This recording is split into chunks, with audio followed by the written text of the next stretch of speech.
याद रखिए, पतला होना कोई सजा नहीं है और मोटा होना कोई अपराध नहीं है। अगर आप मोटे हो भी गए तो हो गए, अगर आप एनर्जेटिक हैं तो मोटे होके भी अच्छे हैं। लेकिन अगर एनर्जी लूज हो गई है, थकान रहने लग गई है, घुटनों में दर्द होने लग गया, तब तो फिर आपको पतला होना ज़्यादा फायदेमंद है। वो कोई आपके लिए पनिशमेंट नहीं है, लेकिन आपकी सेहत को अच्छा करने के लिए एक बहुत अच्छा तरीका है। जब आपकी सांस फूलने लगे काम करते टाइम, जब आपके कपड़े तंग होने लगे, तो उनको लूज करने की कोशिश ना करके ये चीजें अपनाएं, जिससे वो तंग नहीं होंगे। मतलब आपका मोटापा बढ़ेगा ही नहीं और आपकी सेहत बहुत अच्छी रहेगी। आपकी बॉडी एक बहुत अच्छी मशीनरी है, वो आपके हिसाब से काम कर सकती है। बस आपने उसको कमांड देनी है, अच्छी और ठीक कमांड देनी है, ताकि वो अपना काम सही से कर पाए। आज का वीडियो उन महिलाओं के लिए है जिनको लगता है कि वो मोटी हो गई है या उनका पेट बहुत दिखने लगा है। जब टेलर के पास कपड़े सिलवाने जाती है तो पहला यही होता है कि भैया देख लो, पेट नहीं दिखना चाहिए, कपड़ा ऐसा सिल दो। लेकिन पेट तो दिखेगा ही, जब बड़ा हो गया तो दिखेगा ही। फिर कोशिश करती है कि पेट को अंदर खींच के रखा जाए कि ना दिखे, या फिर दुपट्टा आगे ले लिया जाए जिससे पेट ना दिखे। लेकिन पेट है कि वो दिखता ही रहता है, मानता ही नहीं है। और हाँ, सबसे बड़ी प्रॉब्लम तो तब आती है जब अच्छे खासे कपड़े पहन के कहीं फोटो खिंचवानी हो, तब तो उस पेट को कैसे ढकें, ये एक आफत ही होती है। ऐसा क्यों होता है? इसके बहुत सारे कारण हैं। आजकल का खान पान हुआ, रहन सहन हुआ, ये हुआ वो हुआ, मैं हर वीडियो में बताती हूँ। बहुत सारे कारण हैं जो पेट बढ़ने की वजह हो सकते हैं। लेकिन आज मैं आपके साथ कुछ ऐसा शेयर करने वाली हूँ कि अगर आप उन चीज़ों को अपना लेते हैं तो ये बढ़े हुए पेट की समस्या धीरे धीरे करके ठीक हो जाएगी। और लेकिन उसके लिए रेगुलर होना पड़ेगा, और उसके लिए इस वीडियो को पूरा देखना पड़ेगा, ताकि कोई पॉइंट आप स्किप नहीं कर दें और कोई ऐसी चीज़ ना रह जाए, छूट ना जाए, जो आपकी इस वेट लॉस या पेट को सही करने की जर्नी में रुकावट डाले। चाहे हम हार्मोनल बैलेंस की बात करें, गट हेल्थ की बात करें, साउंड स्लीप की बात करें, मसल रिलैक्स की बात करें, या फैट बर्निंग के प्रोसेस को तेज करने की बात करें, तो ये जो आज हम नुस्खा बनाएंगे ये सबके लिए बहुत ही फायदेमंद है। मसल पेन को भी दूर करेगा और स्ट्रेस में भी आराम दिलाएगा। इसके लिए हमने सबसे पहले लिया है फेनल सीड, यानी कि सौंफ। सौंफ इंडाइजेशन को हटाती है, मतलब आपका बदहजमी नहीं होती है, ब्लॉटिंग नहीं होती है। आईबीएस जैसी प्रॉब्लम को भी ये क्योर कर सकती है। एसिडिटी, हार्ट बर्न, इन सब से रिलैक्स मिलता है। एपिटाइट सप्रेस होता है, गट हेल्थ अच्छी होती है, वाटर रिटेंशन नहीं होता। कितने सारे फायदे हैं इसके। इम्यूनिटी बूस्ट होती है, बीपी मैनेज होता है, रेस्पिरेटरी प्रॉब्लम्स में भी सौंफ फायदा करती है। सौंफ की चाय बना के पीते हैं ना कभी कभी। और एचबी को भी, यानी कि आपके हीमोग्लोबिन को भी इम्प्रूव करती है। ब्रेन के लिए भी बहुत अच्छी है, क्योंकि आपको स्ट्रेस से रिलैक्स दिलाएगी, तो ब्रेन के लिए भी अच्छी है। तो आपकी बोन हेल्थ के लिए बहुत अच्छी है, हेयर के लिए, बालों के लिए, स्किन के लिए, इन सब चीज़ों के लिए ये बहुत ही फ़ायदेमंद होती है। तो सौंफ को अगर हम अपनी चाय में शामिल करते हैं, चाय बनाने का तरीका सिंपल होना चाहिए। इसको बहुत बहुत उबाल उबाल के नहीं पीना है, जैसे बताएंगे वैसे ही पीना है।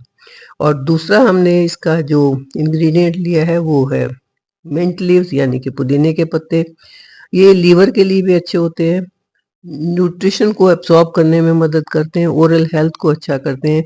इसमें मेंथोल और मेंथोल दो चीज़ें होती हैं जो स्टमक को सूदिंग इफेक्ट देती हैं, मतलब आपके पेट में इरिटेशन नहीं होगी। ये अपच को दूर करती है, अपच से छुटकारा दिलवाती है। एंटी बैक्टीरियल और एंटी वायरल इसकी प्रॉपर्टी होती है, एंटी इन्फ्लेमेटरी होती है। तो इसके जो कंपाउंड्स हैं वो हेल्थ के लिए बहुत अच्छे हैं। बॉडी में एक तरह से आप कह सकते हैं कि पेन किलर जैसे काम करती है ये। अगर किसी को पीरियड्स के टाइम क्रैम्प्स आते हैं, दर्द होता है, तो मिंट टी पीने से, यानी कि पुदीने के पत्ते की चाय पीने से उसमें काफ़ी आराम मिलता है, काफ़ी रिलैक्स हो जाते हैं। ये काफ़ी रिलैक्सिंग होता है, एपेटाइट को कंट्रोल करता है, ओरल हेल्थ के लिए तो अच्छा होता ही है। मीठे की क्रेविंग्स को कम करता है। आपको मिंट टी पीने के बाद वो जो मीठा खाने की एक ललक लगती है ना, जो नुकसान करती है, वो नहीं होगी, आप उससे बचे रहेंगे। और क्योंकि ये एपेटाइट को कंट्रोल करेगी, तो आपकी भूख भी कंट्रोल में रहेगी, तो अननेसेसरी मंचिंग भी आप नहीं करेंगे। ये दोनों ही चीज़ें बहुत फ़ायदेमंद है। अब इसमें हम एक चीज़ और मिलाएँगे, और वो है जिंजर। जिंजर आप जानते हैं सीज़नल इन्फेक्शन वगैरह से काफ़ी इसमें आराम मिलता है। इसकी एंटी इन्फ्लेमेटरी, एंटीऑक्सीडेंट प्रॉपर्टीज़ होती हैं। ये नोज़िया जैसे प्रॉब्लम से भी छुटकारा दिलाते हैं। इसमें जिंजरोल होता है। जिंजरोल के बहुत सारे हेल्थ बेनिफिट्स हैं। वेट लॉस में तो मदद करता ही करता है, ब्लड शुगर लेवल को कम कंट्रोल में रखता है, अपच को दूर करता है और दर्द निवारक का काम करता है, यानी कि एक तरह से पेन किलर का काम करता है। ये बैड कोलेस्ट्रॉल को कम करता है और ब्रेन के लिए ये काफ़ी अच्छा होता है। इसकी चाय पीने से इन्फेक्शंस का रिस्क नहीं रहता। आप भी पीते होंगे सर्दियों में अदरक की चाय ताकि खांसी जुकाम ना हो। हमने इन सब चीज़ों को मोटा-मोटा कूट लिया है दरदरा सा। अब इसको पानी में उबालेंगे। उबालना है थोड़ा लंबे टाइम तक, 2-3 मिनट मतलब। फ्लेम को लो करके रखेंगे और इसको उबलने देंगे। फिर उसके बाद गैस को बंद करके और पैन को कवर करके हम छोड़ देंगे। 2-3 मिनट के लिए छोड़ेंगे, फिर चाय को हम छान लेंगे और सिप सिप करके पिएंगे। ये जो चाय है आपकी, ये एक तरह से बन गई है बेड टाइम ड्रिंक। इसके फ़ायदे तो मैंने आपको बता ही दिए हैं कि नींद भी इससे काफ़ी अच्छी आएगी। रात को जब पी के सोएंगे तो आपका डाइजेशन भी अच्छा होगा और जब सब कुछ अच्छा होगा तो आपका वेट भी मैनेज हो जाएगा। अलग से वेट लूज़ करने के लिए आपको कोई ज़्यादा मेहनत करनी नहीं पड़ेगी। हर्बल चीज़ें हैं, नुकसान नहीं करती हैं। आप इनको आराम से पी सकते हैं और आराम से इनके फ़ायदे उठा सकते हैं। मीठा-वीठा ना मिलाएँ तो ज़्यादा अच्छा है। बिना चीनी की आप पी लें तो बहुत फ़ायदा करेगी। तो इतनी आसान चीज़ें खा के ये अगर आप अपने वज़न को काबू में कर सकते हैं, तो कर लेना चाहिए। वज़न को काबू में करते हुए, एनर्जी को बढ़ाते हुए आप मेरे साथ बने रहिए। चैनल को सब्सक्राइब कीजिए। Thank you.